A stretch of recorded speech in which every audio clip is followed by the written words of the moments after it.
সিলেটে ১৫,০০০ পিস ইয়াবাসহ এক ব্যক্তি গ্রেফতার।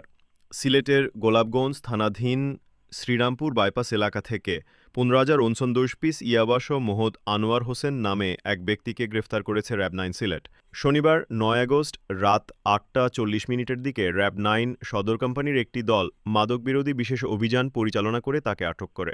র্যাব জানায়, অভিযানের সময় সিলেটগামী একটি নীল রঙের পিকআপ থামানোর সংকেত দিলে চালক পালানোর চেষ্টা করে। পরে তাকে আটক করে জিজ্ঞাসাবাদে সন্তোষজনক উত্তর না পাওয়ায় পিকআপ তল্লাশি করা হয়। এ সময় ড্রাইভিং সিটের পাশে থাকা একটি নীল পলিথিনের ভেতর ৭৮টি পলিজিপার প্যাকেটে রাখা ১৫,০৩৯ পিস ইয়াবা উদ্ধার করা হয়। উদ্ধারকৃত ইয়াবার আনুমানিক বাজার মূল্য প্রায় ৩৮,৮৫,০০০ টাকা।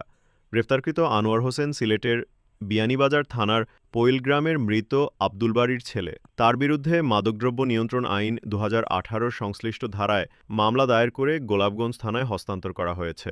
র্যাব-৯ জানিয়েছে, মাদকের বিরুদ্ধে জিরো টলারেন্স নীতি বাস্তবায়নে গোয়েন্দা তৎপরতা এবং অভিযান অব্যাহত থাকবে।